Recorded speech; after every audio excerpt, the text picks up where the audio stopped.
2 दिन हम उनके साथ में रहने का हमको मौका मिला। उन्होंने साफ साफ कहा कि अब देश में बहुजनों को लड़ना होगा, उनके अधिकारों पे खतरा है, तमाम साधन संसाधन बेचे जाएंगे और सबसे ज़्यादा नुकसान बहुजनों को होना है।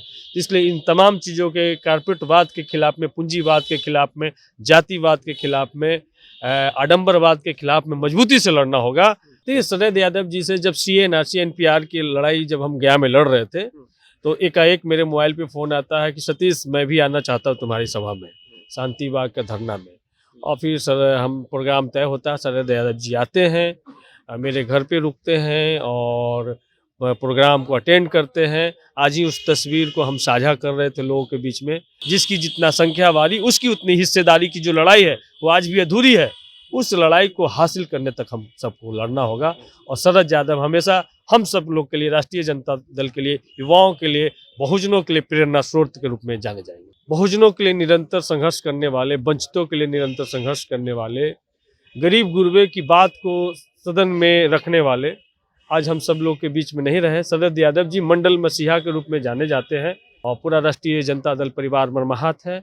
और हाँ, हमारे नेता उनको श्रद्धांजलि अर्पित करने के लिए गए हुए हैं सर। और हम सब लोग पार्टी कार्यालय में श्रद्धांजलि सभा में आज शामिल हुए हैं। समाजवादी नेता शरद यादव नहीं रहे और कई लोगों का ये मानना था कि कई लोग को ये कन्फ्यूजन था कि वो बिहार से हैं कि यूपी से हैं, पर ना ही वो बिहार से थे और ना ही वो यूपी से, मध्य प्रदेश से आते थे। और तीनों राज्य से, मध्य प्रदेश, बिहार और यूपी, तीनों राज्य से वो सांसद बने हैं। इन सभी मसलों पर बात करेंगे। हमारे साथ में सतीश दास हैं जो कि राष्ट्रीय जनता दल के प्रदेश प्रवक्ता हैं। सर, शरद यादव नहीं रहे, सर किस रूप में देख रहे हैं? कोई यादें आपके? देखिए, शरद यादव जी नहीं रहे, सबसे बड़ी बहुजन समाज को सबसे बड़ा क्षति हुआ आज।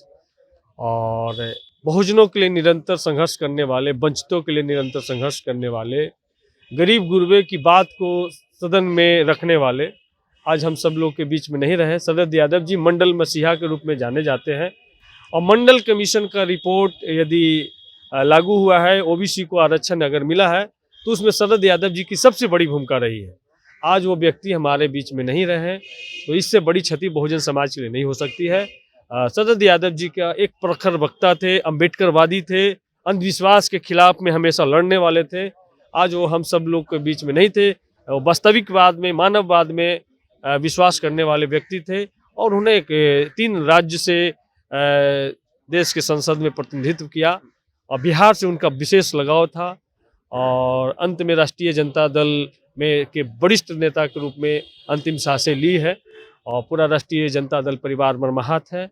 और हाँ, हमारे नेता उनको श्रद्धांजलि अर्पित करने के लिए गए हुए हैं सर। और हम सब लोग पार्टी कार्यालय में श्रद्धांजलि सभा में आज शामिल हुए हैं। सर, शरद यादव के बारे में कहा जाता है सर कि वो सभी नेता कार्यकर्ता को बाय फेस जानते थे, बाय नेम पुकारते थे। आप शरद यादव से अंतिम बार कब मिले सर और क्या कुछ बातें हुई? देखिए, शरद यादव जी से जब CA/NRC NPR की लड़ाई जब हम गया में लड़ रहे थे, तो एकाएक मेरे मोबाइल पे फ़ोन आता है कि सतीश मैं भी आना चाहता हूँ तुम्हारी सभा में, शांति बाग का धरना में।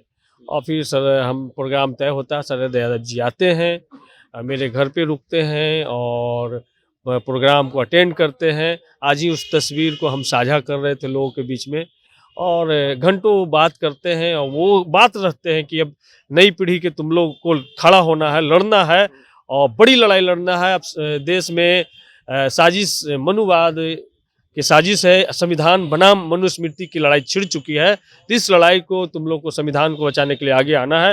किसी हद तक किसी भी कुर्बानी देने के लिए तुम लोग तैयार रहना है। संविधान बचेगा तभी सब कुछ बचेगा, और नहीं तो फिर से उसी युग में, अंधकार वाले युग में ले जाना चाहते हैं लोग। तो ये शरद यादव जी बेबाक तरीके से नई पीढ़ी के हम लोगों को बोल रहे थे और जैसे ही ये सूचना हमें मिली, बड़ा आघात लगा कि एक सच्चे मार्गदर्शक, एक सच्चे प्रदर्शक और बाबा साहब के सच्चे अनुयायी अब हम लोग के बीच में नहीं रहे। लालू जी भी संवेदना व्यक्त की है उनके मरणोपरांत। और आखिरी बार जब मुलाकात हुई थी सर, तो राजनीति से जुड़ी किन किन मुद्दों पर बातचीत होती थी? क्या निर्देश देते थे कि बिहार में किस दिशा में कैसे राजनीति करना है, किस दिशा में समाज को ले जाना है? इन सब देखिए, जब मुलाकात हुई थी और तकरीबन 2 दिन हम उनके साथ में रहने का हमको मौका मिला, उन्होंने साफ साफ कहा कि अब देश में बहुजनों को लड़ना होगा, उनके अधिकारों पे खतरा है, तमाम साधन संसाधन बेचे जाएंगे और सबसे ज़्यादा नुकसान बहुजनों को होना है। इसलिए इन तमाम चीज़ों के कारपेटवाद के खिलाफ में, पूंजीवाद के खिलाफ में, जातिवाद के खिलाफ में, आडंबरवाद के खिलाफ में मजबूती से लड़ना होगा और नई पीढ़ी को इसके लिए तैयार करना होगा। तो मुझे लगता है शरद यादव जी के नहीं रहने की वजह से हम सब लोग के ऊपर भारी जिम्मेदारी है और उनके वास्तविकवाद को, उनके मानववाद को, उनके जो सिद्धांत थे उसको आगे ले जाना है। और बहुजनों की जो लड़ाई है आबादी के अनुरूप, जिसकी जितना संख्या वारी उसकी उतनी हिस्सेदारी की जो लड़ाई है वो आज भी अधूरी है। उस लड़ाई को हासिल करने तक हम सबको लड़ना होगा और शरद यादव हमेशा हम सब लोग के लिए, राष्ट्रीय जनता दल के लिए, युवाओं के लिए, बहुजनों के लिए प्रेरणा स्रोत के रूप में जाने जाएंगे। चलिए, तो शरद यादव प्रेरणा स्रोत के रूप में जाने जाएंगे बहुजनों के लिए, ऐसा कहना सतीश दास का, जो कि राष्ट्रीय जनता दल से प्रदेश प्रवक्ता है और मखदूमपुर से विधायक भी हैं। बहरहाल बने रहे जनता जंक्शन के साथ। बहुत बहुत धन्यवाद।